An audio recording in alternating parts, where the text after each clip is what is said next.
Let me just begin by greeting everyone here, members of the Mzala Nxumalo Centre board, and members of the Nxumalo family, comrades and friends, and just to say hi and sanbonani to everyone present here today.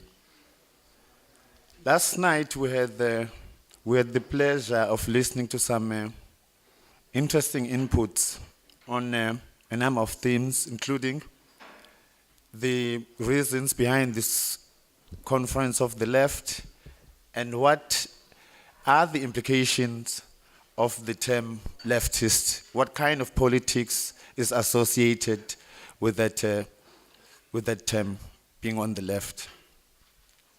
And during the inputs, we also got to hear of some of the serious economic conditions that this country is facing at the moment, including a very high unemployment rate and rising inequalities. Now, unemployment, I think it's important to mention this, has got other serious repercussions, especially given the foundations of our society, where the principle, money talks, everything else works, reigns supreme. Unemployment translates to not being able to make an income, to afford some of the most basic of necessities that have been commodified as a result of a philosophy which puts the interests of the markets before the interests of the people. Right.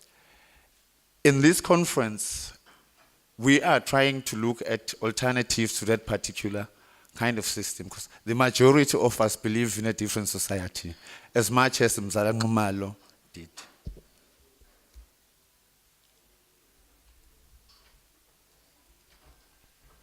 Well, my name is Percy Ngonyama. I'm one of the researchers at the Mzala Nxumalo Centre. And one of our core functions at the center is to preserve. The center is established in the memory of Mzala.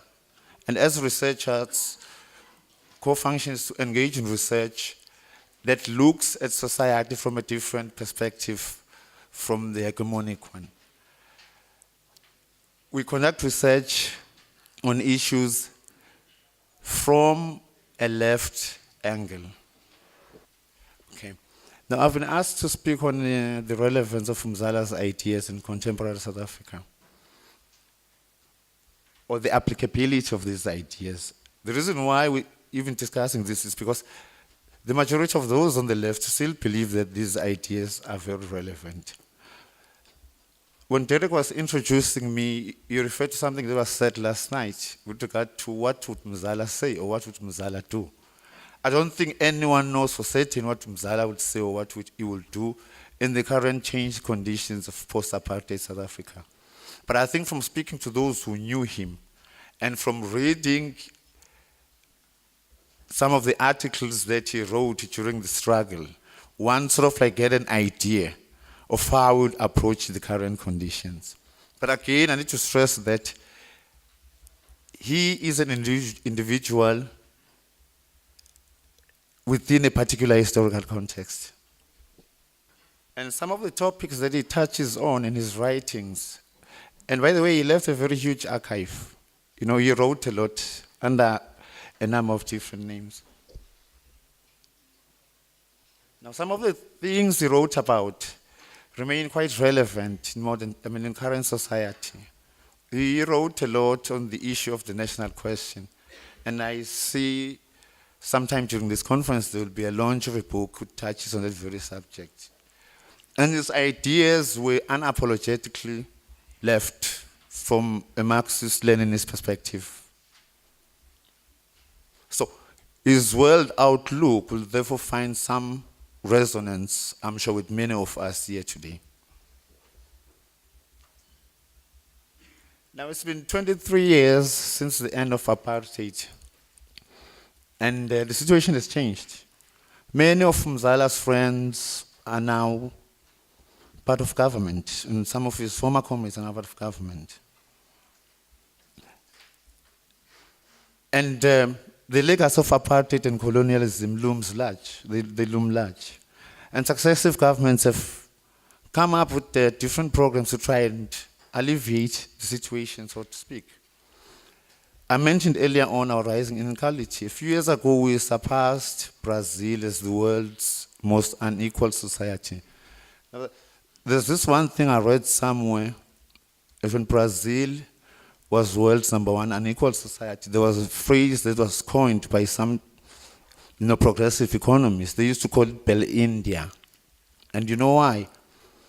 The suggestion was that a very tiny minority, a rich minority, live like the rich in Belgium, and the large majority live like the poor in India. So hence the phrase Bell India. Yeah. South Africa, what has happened is that South Africa has become the new Bell India. The government has tried to come up with a number of programs to try and resolve the situation. But, as many on the left will argue, those programs were conceived and designed from the same confines of neoliberalism. And the left argues that it is the very same neoliberalism that has exacerbated the situation of the poor and is failing to really transform society in a meaningful way. Now we can look at from Gia to Askiza to the new economic program. Projections are made that jobs will be created and poverty and unemployment halved. I remember during the 2010, the World Cup was hosted. There was this great degree of patriotism and Pan-Africanism. But within that, there were also economic promises that it will, improve the life of the lot. There will be a lot of investment coming into the country.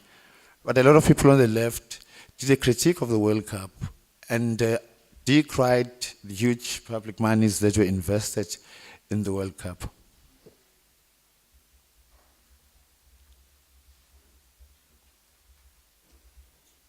Now, I think the question then is in line with the tradition during the times of Mzala to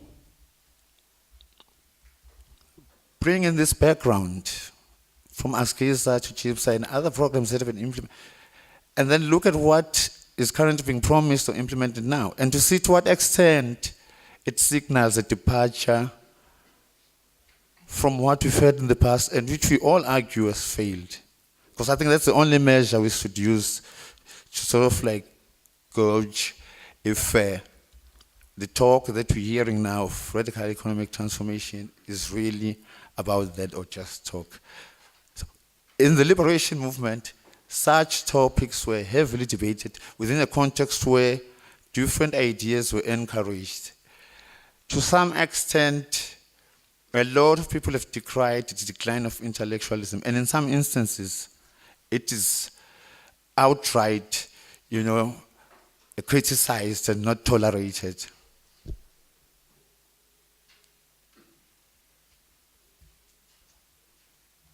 Mzala passed away about 26 years ago, and a number of events to commemorate his memory have been organized by mainly people on the left who have argued that we need to resuscitate his ideas and try and apply them in the current situation and under the current given conditions.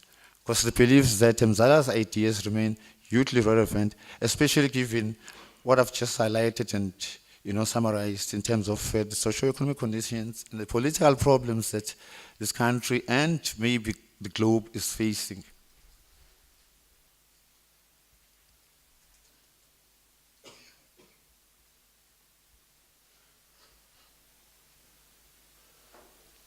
Okay, let me just give some background to Mzala's political development so as to put some of the things that I've said into perspective. He was part of the 1976 generation, and like many of them, he adhered to the ideas of black consciousness. But when he left the country for exile in 1976, he joined the ANC and became an active member of the South African Communist Party in a way that signaled an ideological departure. So his analysis then began to look seriously at the connection between race and class in South Africa. This is very clear in his writings, that although he thought the immediate aim of the struggle was an establishment of a democratic society in which the Freedom Charter will act as the main socio-economic blueprint. But he also believed, like many members of the Communist Party at this particular time, that there would then be another struggle for a socialist South Africa. And in this, he had a very strong belief in the power of the masses to change things. And this emanated mainly from his reading of his reading about world revolutions. And I can see that at this conference, there are different people from different political persuasions, and there are different people representing a number of different social movements. Somebody like Mzala will be very encouraged about that. And also because his take on things was non-sectarian. This mix of people here should set the stage for a very vigorous discussion during this conference. And also being passionate about the poor. While we don't know what he would say about but he would certainly be discouraged by the condition of many of them who are victims of apartheid, and certainly be discouraged to see that a lot of people do not have jobs. But he would also be encouraged to see that there are people who've decided to organize and demand their rights, although in some instances they've had to face serious police brutality. I spoke of the Freedom Charter earlier on, which was one of Mzala's intellectual passions. He wrote a lot on the Freedom Charter. There was a series of articles that he wrote for the African Communists in the mid-80s, where he was responding, because most of his writings were a response to debate that was going on, or to introduce debate and stimulate discussion. He wrote these articles in defense of the Freedom Charter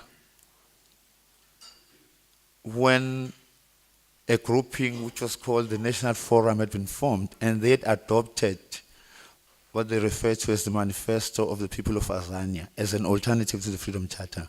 Now, Mzala gives a historical background to the Freedom Charter, the Congress of the People, and he says the only other political event that has taken place in South Africa, which equals the Freedom Charter, was the formation of the UDF.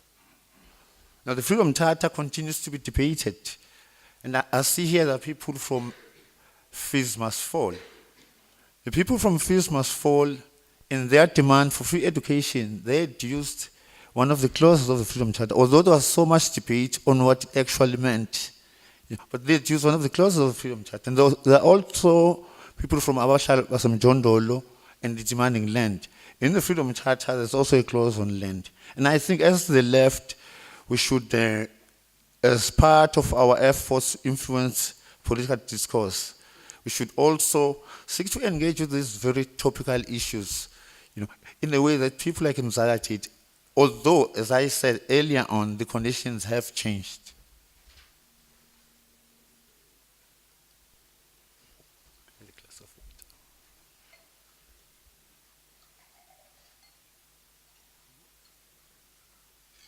And his analysis and conclusions are not just thumbs-sucked.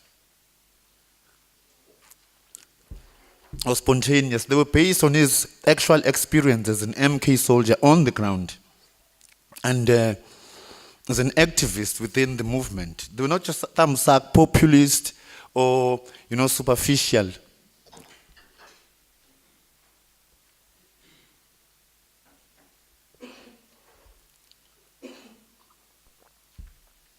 From speaking to the people that knew him personally, they will tell you that he was a very passionate reader. He read a lot. Now, somebody who reads a lot, that it helps in development, politically and theoretically. If you're not lazy to read, you grasp a lot of knowledge. I wonder how many of those still remain now, in the movement or outside the movement. Mzala Nxumalo never shy to challenge leaders of the movement and his peers, on matters that related to the struggle. And once again, how many of those still remain today? And was always willing to debate and engage, because I think critical engagement is quite important. But unfortunately, as I mentioned earlier on, in some spheres, there's complete disdain for intellectualism. You must just toe the line, which is unfortunate.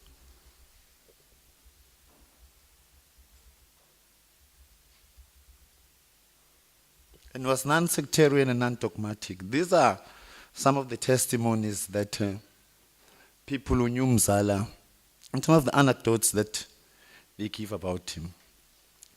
And there's been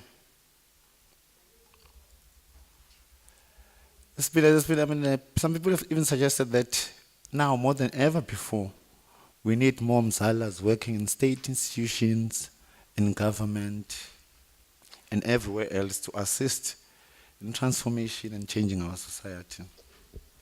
Well, as a matter of, I'm reaching my conclusion soon.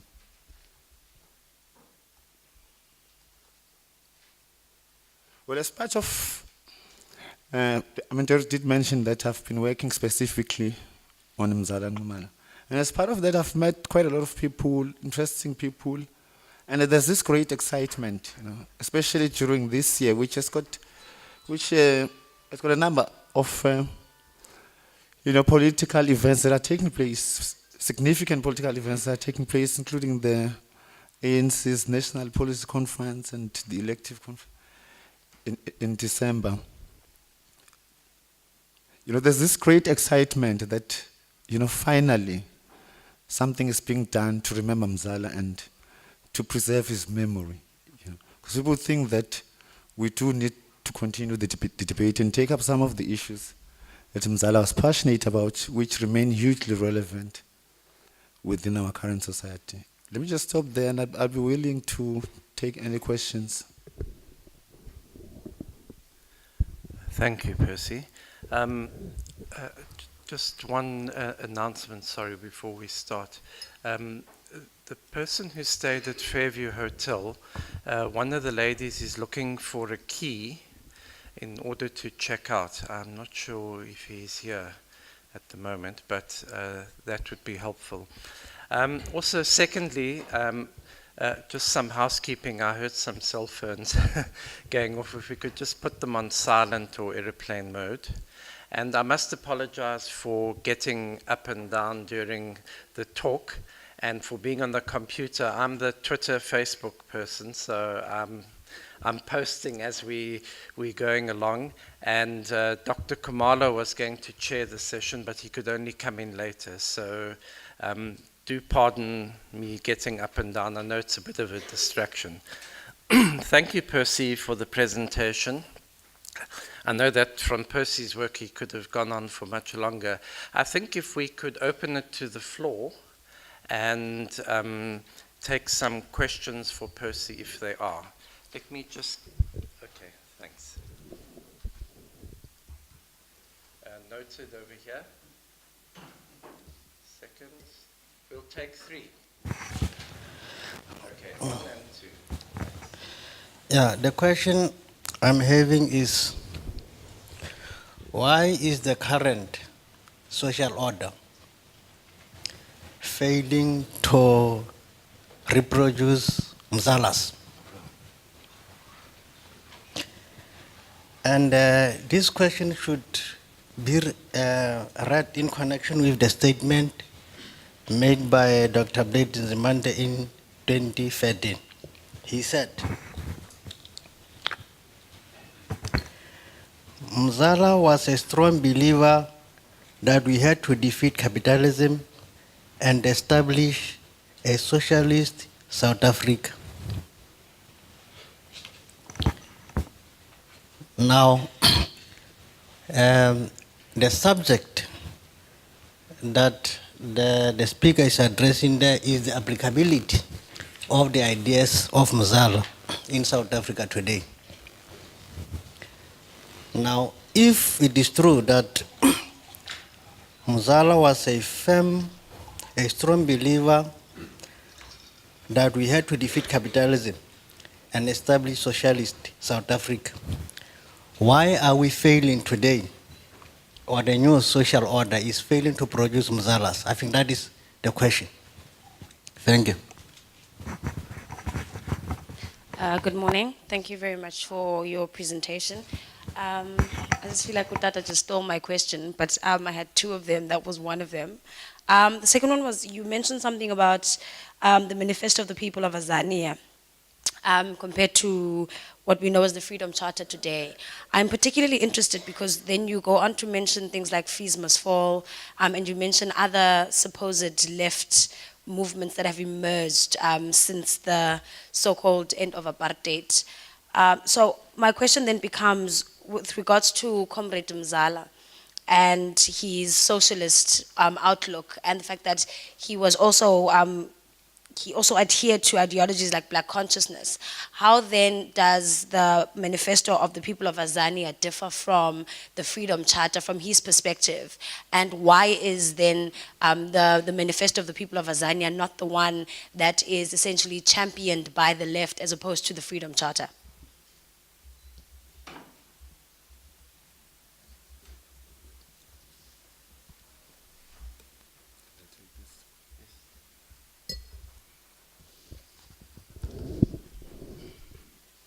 Okay, thank you. Why is the current social order failing to produce Mzalas? I think, throughout the talk, I tried to stress that Mzala should be seen within his own context, although some of his ideas and beliefs, revolutionary beliefs, as the left, we think they are still relevant today. Okay, first of all, when Mzala went into exile, the ANC decided, the influx of all those young people after 76, to introduce a program of cadre development. So people like Mzala went through those classes, which were given by people like Jack Simons, Mark Chopin, and Ronnie Casseroles. So there was this active program to develop sharpened, politically and theoretically, young cadres of the movement. I think that is not as happening at the same pace or the same level it happened during the times of Mzala. Maybe that's one reason we need to consider why currently we're failing to produce people who are like Mzala. But that's not to say there are no young people who are inspired by Mzala. And I think in their own way, they have tried, or they've used those the way that Mzala has inspired them to fight their own struggles within their own environment. Yeah, but I think basically the conditions have changed. There's no longer a struggle against apartheid now.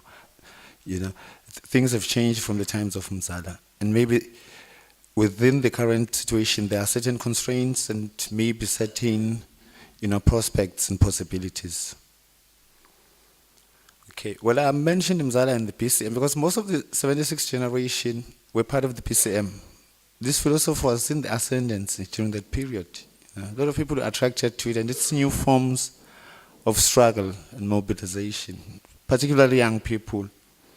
So the difference between the manifesto of the people of Azania and the Freedom Charter, according to Mzala, was that the manifesto was drafted as a direct response to the Freedom Charter, to say the Freedom Charter is not adequate enough as a program to be adopted in a post-apartheid South Africa. So, in other words, it was in competition with the Freedom Charter.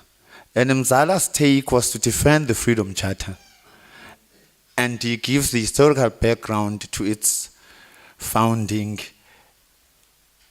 in direct opposition to the new forum, the people who had adopted the manifesto of the people of Azania. Because what you need to understand is that the Freedom Charter, throughout the years, has always been a contested document. There are Pan-Africanist views on it, there are communist views on it, there are nationalist views on it, and maybe there are even colonial views on it. So what it does, Mzala, is to defend the Freedom Charter against perhaps what you could have described as an imposter. And this was on the 30th anniversary of the Freedom Charter. So you have these two documents, but his take on the situation is that the Freedom Charter is the document that we should follow within a context where this document is under serious contestations amongst people of different political persuasions.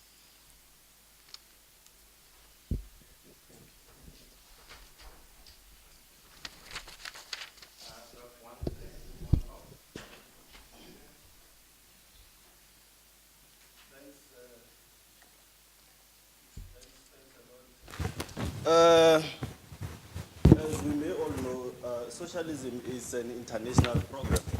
I thought it's not working, sorry. Socialism is an international program. Yesterday, Dr. John mentioned something very important, that in fact, one of the most oldest slogans of socialism is "Workers of the world unite." What is your view as a presenter, and what was the view of Mzala in terms of internationalism when it comes to socialism? Because it's quite clear that socialism in one country cannot be successful, particularly when we operate in the global capitalist system. So what was the view of Mzala, and what is your view as a presenter as well? Thanks.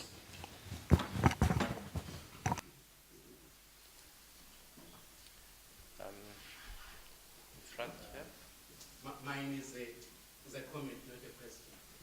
Questions have been raised about why South Africa is not producing Mzala Bashe. My observation is that compared to, I see similarities between Comrade Mzala and Comrade Chris Hani, produced at different eras of the struggle. Like Mzala, like Comrade Chris Hani, Mzala was not afraid to ask difficult questions.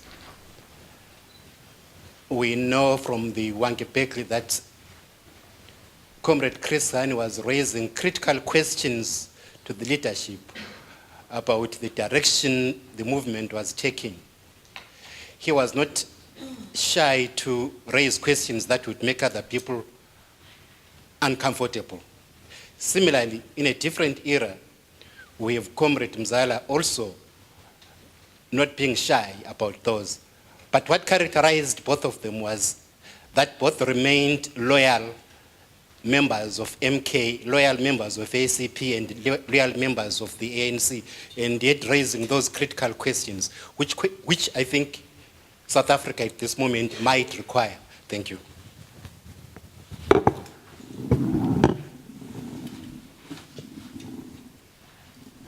Take those two.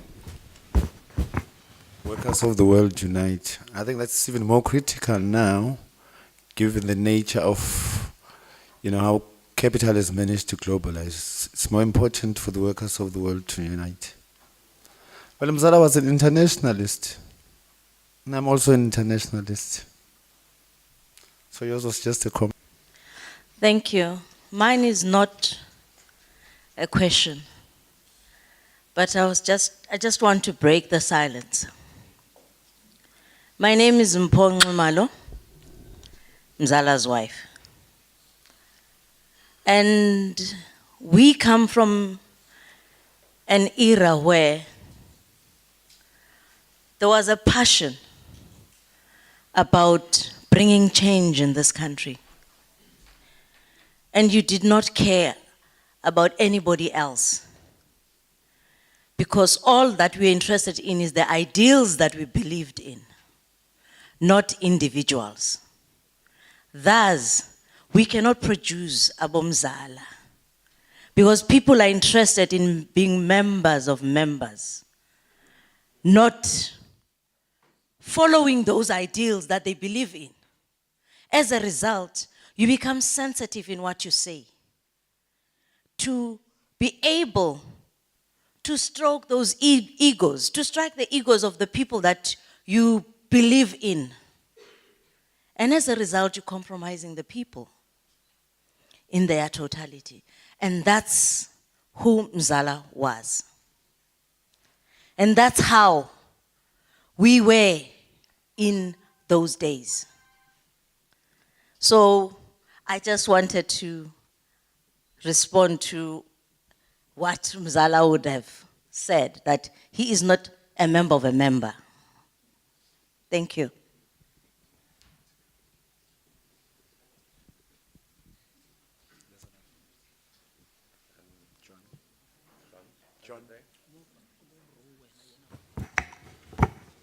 Yeah, thank you very much. I was just also not asking, well, I do have partly a question. I mean, Mzala was very much involved in an international struggle, and for a while was actually posted to Prague in Czechoslovakia as a member of the editorial board of the World Marxist Review. And there you had communist parties from all over the world who listened to each other, who collaborated, and who produced a quarterly journal called the World Marxist Review. Mzala also spent a number of years in the UK, lived in London.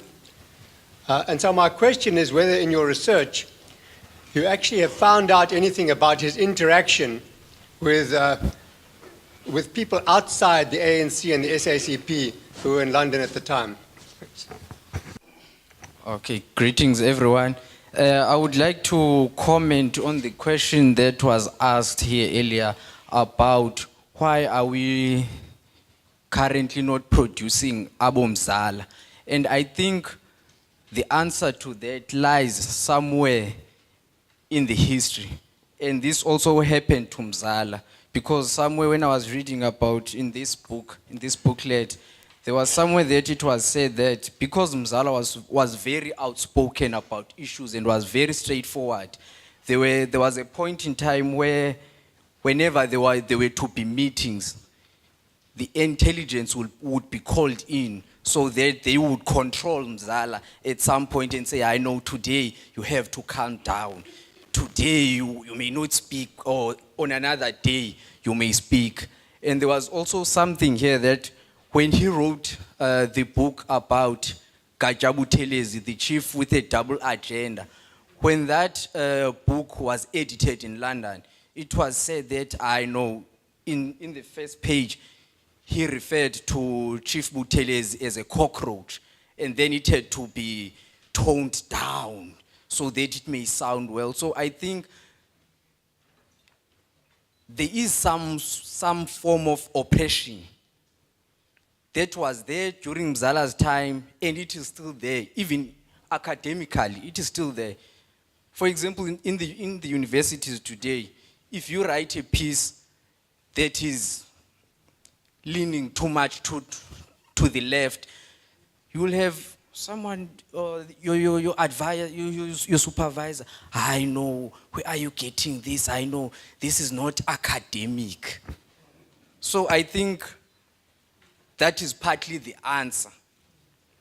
And then I have a question, because here I think that it is very important that we understand, we break down things so that we may understand them before we comment on them. For example, it is said that Mzala was always speaking about the national question. But most of us here, especially with the young ones, we have not read anything that was written by Mzala. Because even currently, some of his books and his writings are said that, I know, they will still be produced. So I would like to ask a question. What was Mzala actually referring to? Or what was his view? Or what he meant when he spoke about the national question? So that we may get a grasp, so that we can move on. Thank you. Mzala wrote a lot on the national question and his take on it. But his take, as a member of the Communist Party and as a Marxist, included a class analysis. Basically, this is how he viewed it. Apartheid had managed to divide the country up, to a number of regions where people of different ethnicity and different classes lived.